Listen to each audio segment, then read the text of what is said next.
कासगंज में एक बहुत बड़ा जमींदार रहता था। उस जमींदार की बहुत बड़ी हवेली थी। उस हवेली में बिलुआ और गबरू नाम के दो व्यक्ति काम किया करते थे। बिलुआ स्वभाव से चतुर और मक्कार किस्म का व्यक्ति था, तो वहीं गबरू एक बेवकूफ छोटे कद का बहुत भोला व्यक्ति था। बिलुआ जमींदार के कमरे की सफाई कर रहा था कि तभी जमींदार उसे आवाज लगाता है। अरे बिलुआ, ओ बिलुआ, अरे कहाँ मर गया रे? आवाज दे देकर मेरा तो गला ही सूख गया। जल्दी से मेरे लिए एक गिलास पानी लेकर आ। पता नहीं इस जमींदार को कितनी प्यास लगती है। इसे तो हर 10 मिनट बाद पानी चाहिए। एक नौकर तो ऐसे पानी देने वाला ही रख लेना चाहिए इसको। है बिलुआ, कहाँ मर गया रे? जल्दी आ। जी मालिक, जी मालिक, बस अभी आया। बिलुआ तुरंत एक गिलास पानी लेकर जमींदार के कमरे में पहुंच गया, मगर उसने देखा जमींदार पानी पी रहा था। मालिक, जब आपके पास पानी था तो आपने मुझसे क्यों मंगाया? बेवकूफ कहीं के, तुझे आवाज लगा लगा कर मेरा गला सूख गया। मुझे फिर गबरू को आवाज लगानी पड़ी। बिलुआ गबरू को गुस्से से देखता हुआ बड़बड़ाता हुआ वहाँ से चला गया। वो अंदर ही अंदर गबरू से बहुत जलता था। इस गबरू ने तो मेरा जीना हराम कर रखा है।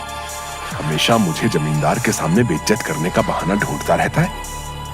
एक बार मौका मिला तो इसे अच्छा सबक सिखाऊंगा। शाम को बिलुआ अपना जल्दी जल्दी काम खत्म करके वहाँ से चल दिया।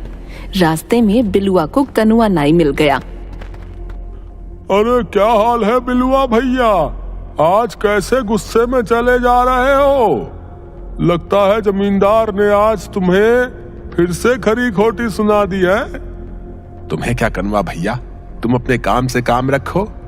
वो तो सब ठीक है बिलुआ भैया, लेकिन यहाँ इस तरफ काहे को जा रहे हो? तुम्हारा घर तो दूसरी तरफ पड़ता है ना। तुम्हें इससे क्या मतलब है? तुम्हारी जासूसी करने की आदत नहीं जाती। मैं जानता हूँ जरूर चंपा से मिलने जा रहे होगे। अभी अभी उसे ही मैंने देखा था पेड़ के पास।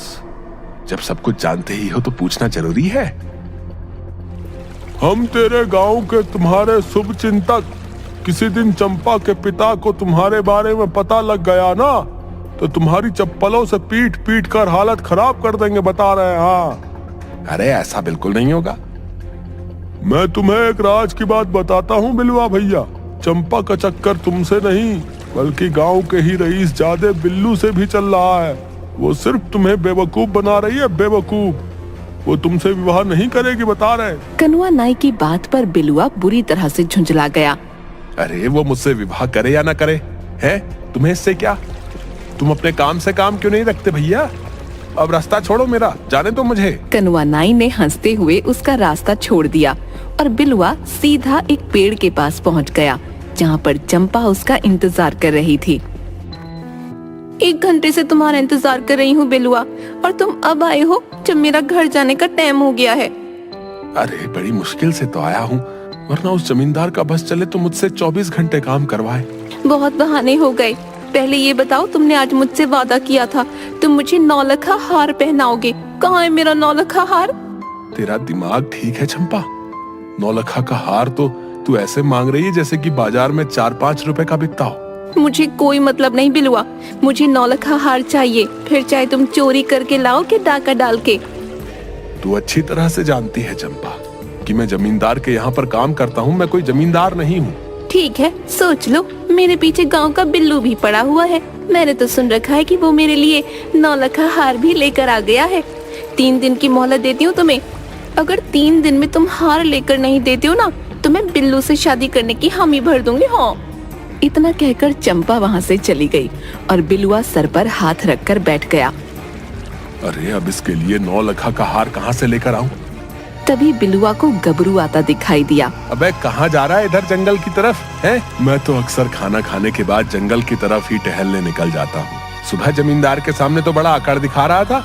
जब उन्होंने मुझसे पानी मंगाया था तब तुझे क्या जरूरत थी उनके लिए पानी लाने की? उन्होंने मुझसे जब पानी मंगवाया तो क्या मैं उसे मना कर देता? आखिरकार मैं उनके यहाँ पर काम करता हूँ, वो मुझे तनख्वाह देते हैं। चुप कर, बड़ा जमींदार का चमचा बना फिरता है। भगवान ने तो तुझे ना शक्ल दी अच्छी है और ना ही सूरत। एक तो तू काला, ऊपर से नाटा भी। पता नहीं जमींदार ने तुझमें ऐसा क्या देख लिया जो तुझे काम पर रख लिया है। बिलुआ की बात सुनकर गबरू उदास हो गया। अगर भगवान ने मुझे ऐसा बनाया है तो इसमें मेरी क्या गलती है। बिलुआ, भगवान कोई भी चीज बुरी नहीं बनाते, और जमींदार ने मुझे मेरी ईमानदारी और मेहनत देखकर काम पर रखा है, समझे? तो कहना चाहता है कि मैं ईमानदार नहीं हूँ? मैंने ऐसा तो नहीं कहा। तुम ही मेरी हमेशा बुराई करते रहते हो, मेरे खिलाफ जमींदार के कान भरते रहते हो। मैं तो तुमसे कोई मतलब नहीं रखता। मैं तो किसी से भी नहीं बोलता कि तुम यहाँ चोरी छुपे सुखिया चाचा की बेटी चंपा से मिलने आते रहते हो। अच्छा, तो तुझे ये जलन है कि मैं चंपा से प्यार करता हूँ और तुझे चंपा घास तक नहीं डालती है? मैं तो ऐसा सोचता भी नहीं।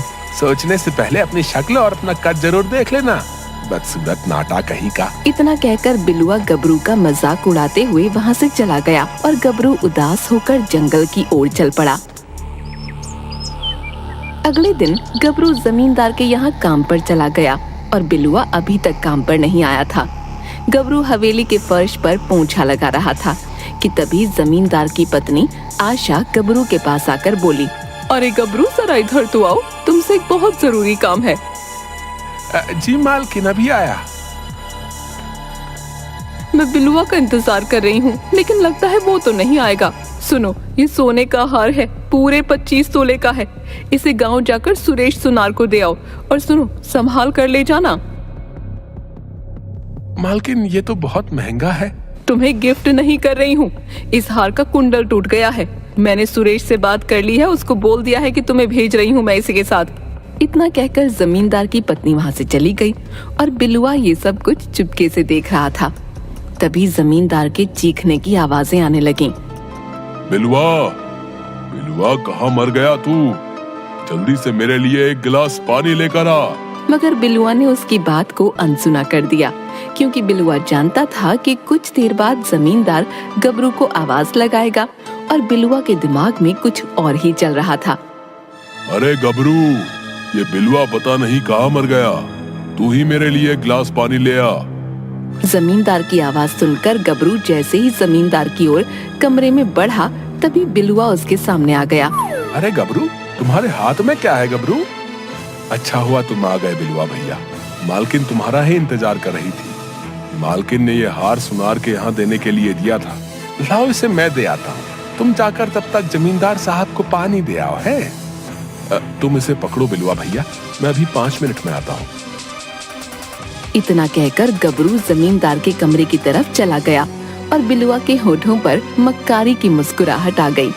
कुछ देर बाद जब गबरू वापस आया तो उसने देखा कि बिलुआ वहाँ पर नहीं था। गबरू को खड़ा देखकर आशा ने पूछा, तुम अभी तक यहीं हो? जी मालकिन, हार बिलुआ भैया ले गए। तभी आशा को बिलुआ दरवाजे पर खाली हाथ दिखाई दिया। हार कहाँ है? कौन सा हार मालकिन? मैं तो अभी अभी आया हूँ। ये क्या बोल रहे हो बिलुआ भैया?